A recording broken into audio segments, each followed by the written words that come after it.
अगर आप भारतीय वेब सीरीज मिर्जापुर के फैन हैं तो अब तक इसका सीजन 3 देख ही चुके होंगे, जिसके आखिरी एपिसोड ने नाजरीन को चकरा दिया। लेकिन अगर आपने अभी तक सीजन 3 नहीं देखा तो यहीं रुक जाएं, क्योंकि आगे जो तफसीलात हैं वो देखने से पहले ही आपका मजा किरकिरा कर देंगी।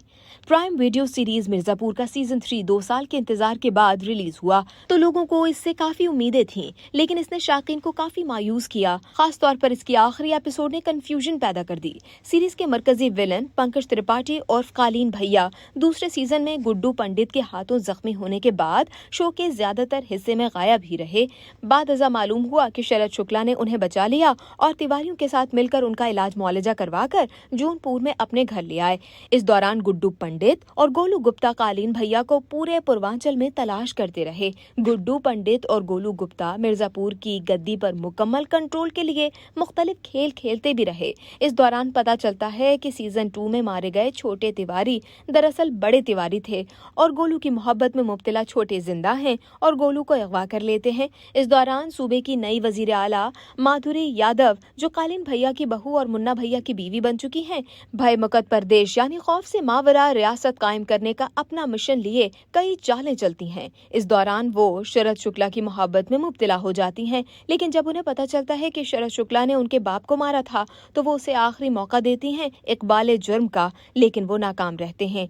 छोटे तिवारी का पोल खुल जाता है और उनकी भाभी गोलू को उनकी तहवील में देख लेती हैं। छोटे मजीद बर्बादी के डर से गोलू की जगह किसी और लड़की की लाश जलाकर मिर्जापुर और जौनपुर के बॉर्डर पर फेंक देते हैं, जिसे देखकर गोलू के वालिद, जो पुलिस इंस्पेक्टर हैं, खुदकुशी कर लेते हैं। गुड्डू पंडित अपनी बहन डिम्पी के बॉयफ्रेंड को मारकर खुद को कानून के हवाले कर देते हैं, जहां माधुरी यादव उनकी खूब दुर्गत बनवाती हैं। इस दौरान गद्दी की मिल्कियत उन्हें देने के लिए शरद शुक्ला कालीन भैया को मना लेते हैं और कालीन भैया वादा करते हैं कि मिर्जापुर की गद्दी शरद को ही मिलेगी और शरद को बाहुबलियों की बैठक बुलाने का कहते हैं। इससे पहले कि हम सीजन 4 की मुमकिना कहानी पर बात करें, आइए उन तमाम सवालात पर नजर डालते हैं जो सीजन 3 ने आपके लिए छोड़े हैं।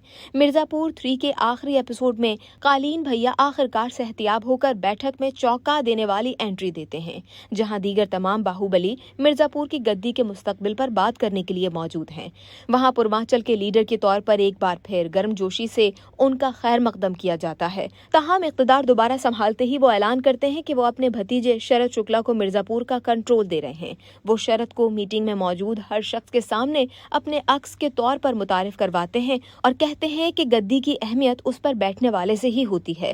जो इसकी अहमियत को बरकरार रख सके, इसे बढ़ाए, सख्ती से फैसले ले और पक्के दिल से सजा दे। और इस सब के लिए हमारी नजर में एक ही शख्स है, हमारा अक्स शरद शुक्ला। तहम जिस लम्हे शरद शुक्ला किंग के तौर पर अपने मसनद को खुशदिली से कबूल करने के लिए उठते हैं, कालीन भैया मजीद कहते हैं कि अब से ये हैं किंग ऑफ मिर्जापुर और हमें बेहद दुख है कि ये आखिरी किंग ऑफ मिर्जापुर होंगे। उसके बाद गोलियां चलती हैं और अगले ही लम्हे शरद शुक्ला खून में लथपथ नजर आते हैं।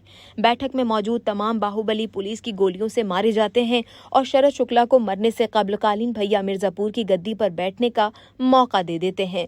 सीजन 2 के इख्तिताम पर कालीन भैया ने ऐलान किया था कि वो रिटायरमेंट ले रहे हैं और हुक्मरानी अपने बेटे मुन्ना भैया के हवाले कर रहे हैं, जो आखिरकार गुड्डू की गोली का शिकार हो जाता है और मौके पर ही हलाक हो जाता है। कालीन भैया भी उसी हमले में जख्मी होते हैं और जौनपुर में मौजूद शरद उन्हें पनाह दे देते हैं। यहाँ एक बात वाज़ेह है कि कालीन भैया ने शरद को मारा जरूर, लेकिन वो अपने वादे पर कायम रहे और मारने से पहले उसे मिर्जापुर का नया किंग बनाने का ऐलान किया।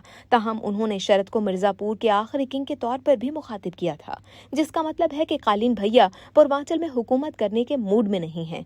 हो सकता है कि वो खेल में वापस आए हों, लेकिन इस खेल को हमेशा के लिए बदलने के लिए। आगे क्या होगा ये मिर्जापुर के सीजन 4 में पता चलेगा।